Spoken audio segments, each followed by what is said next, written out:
ये परमेश्वर के काम वास्ते कानून नहीं है। एक राजा सीगा, हालेलुया, एक राजा सी, एक राजा दारा ओदा नाम सीगा, हालेलुया। आओ 6 की पहली आयत नूं पढ़ांगे, 1 तो 2 तो 3 तक। दारा नूं चंगा लगा, दारा नूं चंगा लगा जो उस राज ते 120 मनसबदार ठहराए, हालेलुया। ਉਹਦੇ ਰਾਜ ਦੇ ਉੱਤੇ ਮਨਸਬਦਾਰ ਪੰਚਾਇਤ ਦੇ ਲੋਕ ਰਾਜ ਨੂੰ ਸੰਭਾਲਣ ਵਾਸਤੇ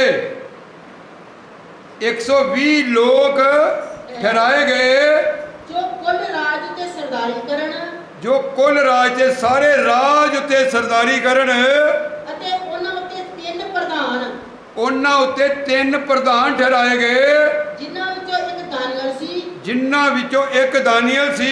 ਇਸ ਕਰਕੇ ਜੋ ਮਨਸਬਦਾਰਾਂ ਉਹਨਾਂ ਨੂੰ ਲੇਖਾ ਦੇਣ, ਹਾਲੇਲੂਇਆ, ਜੋ ਕਿ ਮਨਸਦਾਰ ਉਹਨਾਂ ਨੂੰ ਲੇਖਾ ਦੇਣ, ਤਾਂ ਜੋ ਰਾਜੇ ਨੂੰ ਘਾਟਾ ਨਾ ਪਵੇ। ਹਾਲੇਲੂਇਆ। ਕਿ ਉਹ 120 ਲੋਕ ਕਿਹੜੇ ਕਸ ਕੰਮ ਨਹੀਂ ਰਹੇ ਕਿ ਉਹ ਰਾਜ ਨੂੰ ਸੰਭਾਲਣ, ਪੈਸੇ ਦਾ ਹਿਸਾਬ ਕਿਤਾਬ ਰੱਖਣ, ਕਿ ਉਹਨਾਂ ਤੋਂ ਹਿਸਾਬ ਲੈਣ ਵਾਸਤੇ 3 ਲੋਕ ਠਹਿਰਾਏ ਗਏ। ਉਹਨਾਂ ਵਿੱਚੋਂ ਇੱਕ ਦਾਨੀਅਲ ਵੀ ਠਹਿਰਾਇਆ ਗਿਆ। ਹਾਲੇਲੂਇਆ। ਇਹ ਦਾਨੀਅਲ ਕਿਉਂ ਠਹਿਰਾਇਆ ਗਿਆ? ਦਾਨੀਅਲ ਪਰਮੇਸ਼ਵਰ ਦਾ ਇੱਕ ਵਫਾਦਾਰ ਸਨ ਸੀਗਾ। ਉਹ 120 ਲੋਕ ਪਰਮੇਸ਼ਵਰ ਦੇ ਵਫਾਦਾਰ ਸੀਗੇ। ਉਹ 3 ਲੋਕ ਰਾਜੇ ਦੇ ਬੜੇ ਪਿਆਰੇ ਬਣ ਗਏ ਸੀਗੇ। ਹਾਲੇਲੂਇਆ। ਉਹਨਾਂ ਦੇ ਗੋਡੇ ਨਹੀਂ ਦੁਖਦੇ ਸੀਗੇ, ਉਹ ਕੁਰਸੀਆਂ ਨਹੀਂ ਪਾਲਦੇ ਸੀਗੇ, ਉਹ ਪਰਮੇਸ਼ਵਰ ਦੇ ਉਸ ਰਾਜੇਦਾਰਾਂ ਦੇ ਕੰਮ ਨੂੰ ਲੱਗੇ ਰਹਿੰਦੇ ਸੀਗੇ। ਉਹਦੇ ਰਾਜ ਨੂੰ ਸੰਭਾਲੇ ਗਏ ਤੇ 120 ਦੇ ਉੱਤੇ ਉਹ ਠਹਿਰਾਏ ਗਏ। ਹਾਲੇਲੂਇਆ। 120 ਦੇ ਉੱਪਰ ਉਹ ਠਹਿਰਾਏ ਗਏ। ਹਾਲੇਲੂਇਆ। ਅੱਗੇ बढ़ांगे। ਇੱਕ ਚੰਗਾ ਆਤਮਾ, ਇੱਕ ਚੰਗਾ ਆਤਮਾ ਦਾਨੀਅਲ ਵਿੱਚ ਸੀ। ਦਾਨੀਅਲ ਵਿੱਚ ਸੀ। ਹਾਲੇਲੂਇਆ। ਇੱਕ ਚੰਗਾ ਆਤਮਾ ਕਿਹਦੇ ਵਿੱਚ ਸੀਗਾ? ਦਾਨੀਅਲ ਵਿੱਚ ਸੀਗਾ। ਇਸ ਕਰਕੇ ਉਹਨੂੰ, ਇਸ ਕਰਕੇ ਦਾਨੀਅਲ ਨੂੰ ਮਨਸਬਦਾਰਾਂ ਉੱਤੇ ਪ੍ਰਧਾਨਾਂ ਨਾਲੋਂ ਵਡਿਆਈ ਮਿਲੀ। ਹਾਲੇਲੂਇਆ। ਮਨਸਦਾਰਾਂ ਨਾਲੋਂ, ਪ੍ਰਧਾਨਾਂ ਨਾਲੋਂ ਵੱਧ ਕਿਹਨੂੰ ਵਡਿਆਈ ਮਿਲੀ? ਦਾਨੀਅਲ ਨੂੰ ਮਿਲੀ। ਹਾਲੇਲੂਇਆ। ਹੁਣ ਸਾਡਾ ਟੌਪਿਕ ਇੱਥੇ ਹੈ, ਇੱਥੇ ਕਿੰਨਾ ਨੇ ਪਰਮੇਸ਼ਵਰ ਨੂੰ ਐਵੇਂ ਸਮਝਿਆ ਤੇ ਕਿੰਨਾ ਨੇ ਪਰਮੇਸ਼ਵਰ ਦੀ ਵਡਿਆਈ ਕੀਤੀ। ਇਹਨਾਂ ਸਾਰਿਆਂ ਦੇ ਵਿੱਚੋਂ ਇੱਕ ਹੀ ਦਾਨੀਅਲ ਆ ਜਿਹੜਾ ਪਰਮੇਸ਼ਵਰ ਦੇ ਹੁਕਮਾਂ ਦੇ ਅਨੁਸਾਰ ਚੱਲਦਾ ਸੀਗਾ। ਹਾਲੇਲੂਇਆ। ਜਿਹੜਾ ਪਰਮੇਸ਼ਵਰ ਦੇ ਕੰਮਾਂ ਨੂੰ ਕਰਦਾ ਸੀਗਾ, ਜਿਹੜਾ ਪਰਮੇਸ਼ਵਰ ਦੀ 3 ਵਕਤ ਪ੍ਰਾਰਥਨਾ ਕਰਦਾ ਸੀਗਾ। ਹਾਲੇਲੂਇਆ।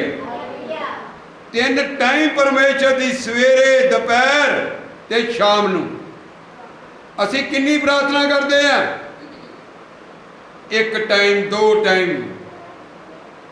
ਥੱਕ ਜਾਂਦੇ ਆ ਪ੍ਰਾਰਥਨਾ ਕਰਦੇ ਕਰਦੇ। ਪਰਮੇਸ਼ਵਰ ਦੇ ਘਰੇ ਘੰਟਾ ਬੈਠਦੇ ਬੈਠਦੇ ਗੋਡੇ ਦੁਖਣ ਲੱਗ ਜਾਂਦੇ ਆ। ਇਹ ਕਿਉਂ ਦੁਖਣ ਲੱਗ ਜਾਂਦੇ ਆ? ਕਿ ਅਸੀਂ ਪਰਮੇਸ਼ਵਰ ਦੇ ਨਾਲ ਈਮਾਨਦਾਰ ਨਹੀਂ ਹੈ, ਪ੍ਰਭੂ ਯਿਸੂ ਮਸੀਹ ਨਾਲ ਈਮਾਨਦਾਰ ਨਹੀਂ ਹੈ, ਉਹਦੇ ਦਾਸ ਨਾਲ ਈਮਾਨਦਾਰ ਨਹੀਂ ਹੈ। ਅਸੀਂ ਆਪਣੇ ਪਾਬੰਦੀ ਕਲੀਸਿਆ ਨਾਲ ਈਮਾਨਦਾਰ ਨਹੀਂ ਹੈ, ਅਸੀਂ ਆਪਣੇ ਲੋਕਾਂ ਨਾਲ ਈਮਾਨਦਾਰ ਨਹੀਂ ਹੈ।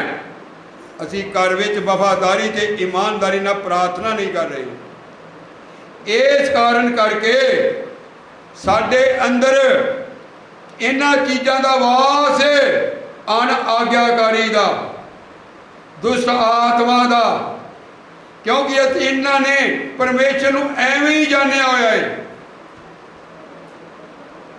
ਜਿਸ ਤਰ੍ਹਾਂ ਇੱਕ ਲੋਕ ਸੱਪ ਦੀ ਪੂਜਾ ਕਰਦੇ ਨੇ, ਸੱਪ ਰੱਬ ਨਹੀਂ ਹੈ।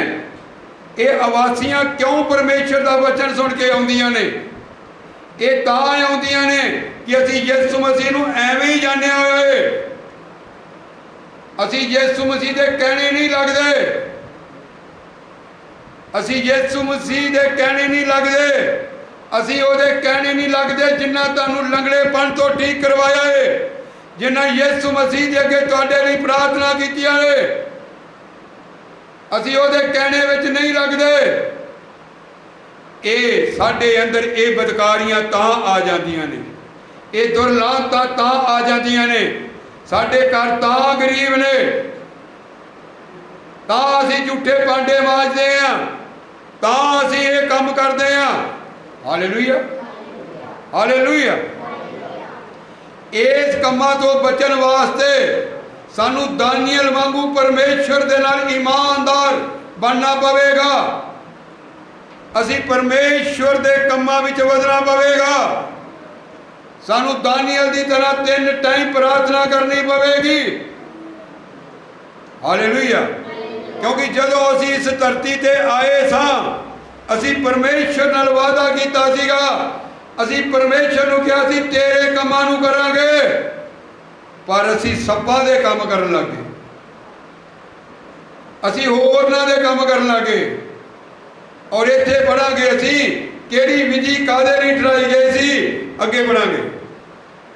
ਅਤੇ ਰਾਜੇ ਨੇ ਚਾਹਿਆ ਪਾਈ ਉਹਨੂੰ ਸਾਰੇ ਰਾਜ ਤੇ ਮੁਖਤਿਆਰ ਕਰੇ। ਹਾਲੇਲੂਇਆ। ਉਹਦੀ ਇਮਾਨਦਾਰੀ ਨੂੰ ਵੇਖ ਕੇ ਰਾਜੇ ਨੇ ਕੀ ਠਹਿਰਾਇਆ, ਉਹਨੂੰ ਸਾਰੇ ਰਾਜੇ ਦੇ ਉੱਤੇ ਆਪਣੇ ਨਾਲੋਂ ਇੱਕ ਛੋਟਾ ਦਰਜਾ ਦੇ ਦਿੱਤਾ ਜਾ। ਹਾਲੇਲੂਇਆ। ਅਸੀਂ ਸਾਰੇ ਪ੍ਰਭੂ ਯਿਸੂ ਮਸੀਹ ਤੋਂ ਛੋਟੇ ਆ। ਪ੍ਰਭੂ ਯਿਸੂ ਮਸੀਹ ਇਹੀ ਚਾਹੁੰਦਾ ਏ ਕਿ ਉਹ ਤੁਹਾਨੂੰ ਆਪਣੇ ਤੋਂ ਇੱਕ ਛੋਟਾ ਦਰਜਾ ਦੇਵੇ, ਪਰ ਅਸੀਂ ਉਹ ਦਰਜਾ ਲੈਂਦੇ ਨਹੀਂ। ਅਸੀਂ ਪਰਮੇਸ਼ਰ ਦੇ ਕੰਮ ਨੂੰ ਕਰਦੇ ਨਹੀਂ, ਅਸੀਂ ਪਰਮੇਸ਼ਰ ਦੇ ਰਾਹਾਂ ਤੇ ਚੱਲਦੇ ਨਹੀਂ, ਅਸੀਂ ਪਰਮੇਸ਼ਰ ਨੂੰ ਪਹਿਚਾਣਦੇ ਨਹੀਂ।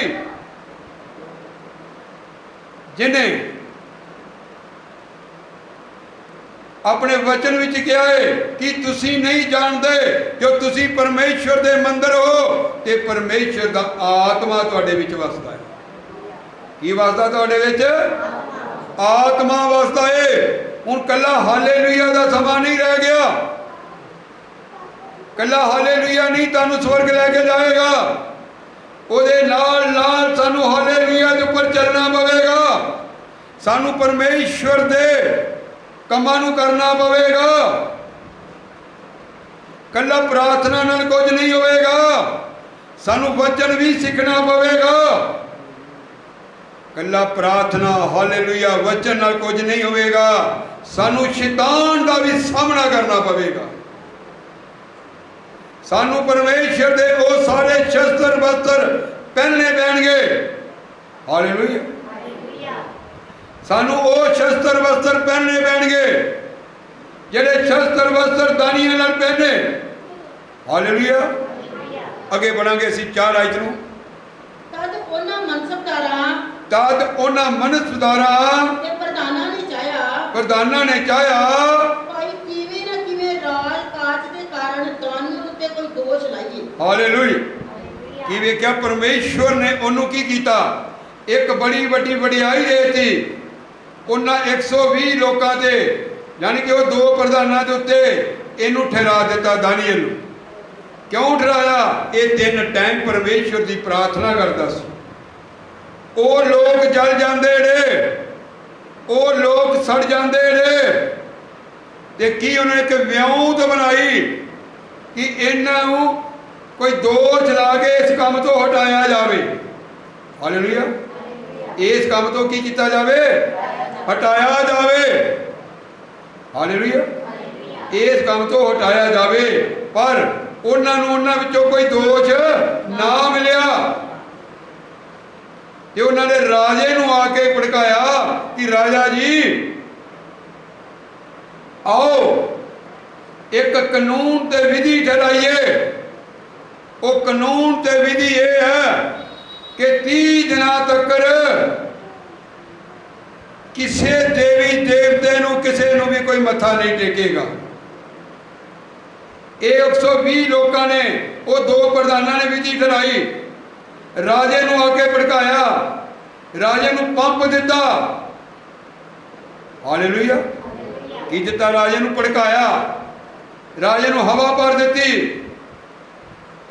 ਰਾਜੇ ਨੂੰ ਇਹ ਬੜਾ ਚੰਗਾ ਲੱਗਾ की चंगा लगा कि तेरी एक मूरत बनाई जाएगी, मूरत याजना, तेरी एक मूरत बनाई जाएगी।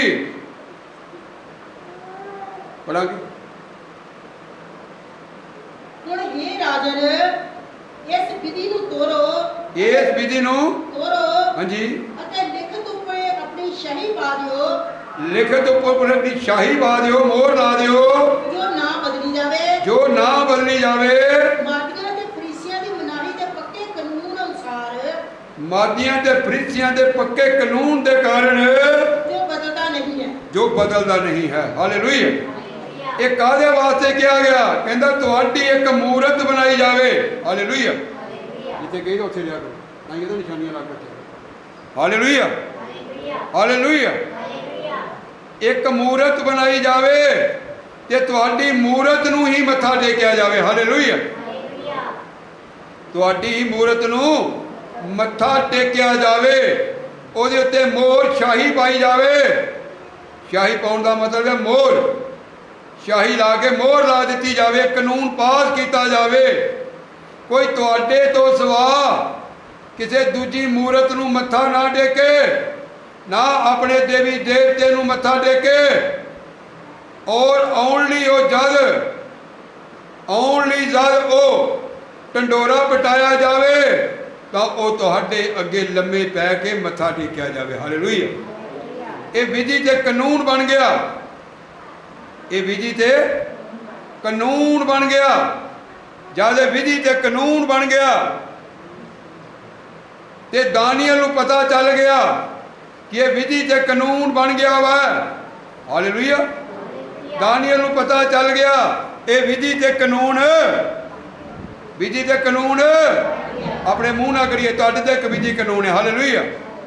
ਇੱਕ ਵਿਧੀ ਤੇ ਕਾਨੂੰਨ ਬਣ ਗਿਆ ਏ। ਤੁਹਾਡੇ ਤੇ ਵਿਧੀ ਕਾਨੂੰਨ ਇਹ ਹੈ ਜਿਹੜਾ ਦਾਨੀਏਲ ਤੇ ਸੀਗਾ। ਦਾਨੀਏਲ ਦੇ ਵਿਧੀ ਤੇ ਕਾਨੂੰਨ ਇਹ ਸੀਗਾ ਕਿ ਉਹ ਕਿਸੇ ਦੂਜੇ ਪਰਮੇਸ਼ਵਰ ਦੇ ਅੱਗੇ ਮੱਥਾ ਨਹੀਂ ਟੇਕੇਗਾ, ਕਿਸੇ ਇਨਸਾਨ ਦੇ ਅੱਗੇ ਮੱਥਾ ਨਹੀਂ ਟੇਕੇਗਾ। ਇਹ ਵਿਧੀ ਤੇ ਕਾਨੂੰਨ ਤੁਹਾਡੇ ਉੱਤੇ ਵੀ ਹੈ, ਇਹ ਤੁਹਾਡੇ ਉੱਤੇ ਵੀ ਹੈ।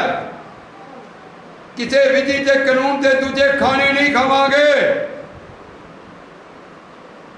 ਕਿ ਦੂਜੇ ਉੱਤੇ ਨਹੀਂ ਝੁਕਾਂਗੇ। ਇਹ ਕਾਨੂੰਨ ਰਾਜੇ ਦੇ 120 ਵਜ਼ਾਰਾਂ ਨੇ ਬਣਾਇਆ ਕਿ ਰਾਜਾ ਤੇਰੇ ਅੱਗੇ ਝੁਕਣ। ਕਿਹਦੇ ਅੱਗੇ ਝੁਕਣ? ਰਾਜਾ ਤੇਰੇ ਅੱਗੇ ਝੁਕਣ, ਦੂਜੇ ਅੱਗੇ ਨਾ ਝੁਕਣ। ਤਾਂ ਕੀ ਉਸ ਵਕਤ ਹੋਇਆ? ਦਾਨੀਏਲ ਕੀ ਕਰਦਾ ਸੀਗਾ? ਪੜਾਂਗੇ ਬਾਰੀ ਵਿੱਚ ਬੈਠ ਕੇ। ਜਦ ਦਾਨੀਏਲ ਨੂੰ ਮਾਲੂਮ ਹੋਇਆ, ਜਦ ਦਾਨੀਏਲ ਨੂੰ ਪਤਾ ਲੱਗਾ ਉਸ ਲਿਖਤ ਉੱਤੇ ਸ਼ਾਹੀ ਪੈ ਗਈ ਹੈ, ਉਸ ਲਿਖਤ ਦੇ ਉੱਪਰ ਸ਼ਾਹੀ ਪੈ ਗਈ ਹੈ, ਉਹਨੇ ਘਰ ਵਿੱਚ ਆਇਆ। ਤਾਂ ਉਹ ਕਿੱਥੇ ਆਇਆ? ਘਰ ਵਿੱਚ ਆਇਆ। ਤੂੰ ਕਿੱਥੇ ਫਿਰਦੀ ਪਈ? ਹਾਲੇਲੂਇਆ। ਤਾਂ ਉਹ ਘਰ ਵਿੱਚ ਆਇਆ ਅਤੇ ਆਪਣੀ ਕੋਠੜੀ ਦੀ ਬਾਰੀ ਖੋਲ ਕੇ, ਹਾਲੇਲੂਇਆ, ਆਪਣੀ ਕੋਠੜੀ ਦੀ ਬਾਰੀ ਖੋਲ ਕੇ, ਜਿਹੜੀ ਯਰੂਸ਼ਲਮ ਵੱਲ ਸੀ, ਜਿਹੜੀ ਚਰਚ ਦੇ ਵੱਲ ਖੁੱਲਦੀ ਸੀਗੀ, ਅਤੇ ਦਿਨ ਵਿੱਚ 3 ਵਾਰੀ ਗੋਡੇ ਲਵਾ ਕੇ ਪਰਮੇਸ਼ਰ ਦੇ ਸਾਹਮਣੇ ਜਿਵੇਂ ਅੱਗੇ ਕਰਦਾ ਸੀ ਬੇਨਤੀ ਕੀਤੀ ਤੇ ਸ਼ੁਕਰ ਮਨਾਇਆ। ਹਾਲੇਲੂਇਆ। ਜਿਵੇਂ ਅੱਗੇ ਕਰਦਾ ਸੀ ਪਰਮੇਸ਼ਰ ਦੇ ਅੱਗੇ ਸ਼ੁਕਰ ਮਨਾਇਆ। ਹਾਲੇਲੂਇਆ। ਹੁਣ ਗੱਲ ਆ ਗਈ ਇਹ ਕਿ ਯਰੂਸ਼ਲਮ ਦੇ ਵੱਲ ਬਾਰੀ ਖੋਲ ਕੇ, ਕਿਹੜੀ ਬਾਰੀ ਖੋਲੀ ਉਹਨੇ? ਕੋਈ ਉਹ ਨਹੀਂ ਦਰਵਾਜ਼ੇ ਦੀ ਬਾਰੀ ਖੋਲੀ, ਦਿਲ ਦੀ ਬਾਰੀ ਖੋਲੀ। ਹਾਲੇਲੂਇਆ। ਜਦੋਂ ਤੁਸੀਂ ਆਪਣੇ ਦਿਲ ਦੀ ਬਾਰੀ ਖੋਲੋਗੇ, ਯਰੂਸ਼ਲਮ ਪਰਮੇਸ਼ਰ ਨੂੰ ਕਿਹਾ ਗਿਆ ਹੈ, ਯਿਸੂ ਮਸੀਹ ਦੇ ਵੱਲ ਆਪਣੀ ਬਾਰੀ ਖੋਲੋਗੇ, ਉਸ ਵਕਤ ਤੁਹਾਡੇ ਅੰਦਰ ਪਰਮੇਸ਼ਰ ਆਵੇਗਾ। ਹਾਲੇਲੂਇਆ। ਉਸ ਵਕਤ ਤੁਹਾਡੇ ਅੰਦਰੋਂ ਸ਼ੈਤਾਨ ਨੂੰ ਭਜਾ ਦੇਵੇਗਾ। ਜੇ ਤੁਸੀਂ ਡਰਦੇ ਰਹੇ ਤਾਂ ਤੁਸੀਂ ਮੌਤ ਦੇ ਹਵਾਲੇ ਕੀਤੇ ਜਾਓਗੇ।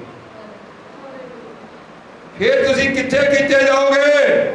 ਉਹ ਗੰਧਕ ਦੀ ਅੱਗ ਵਿੱਚ ਕੀਤੇ ਜਾਓਗੇ। ਹਾਲੇਲੂਇਆ। ਪਰ ਦਾਨੀਏਲ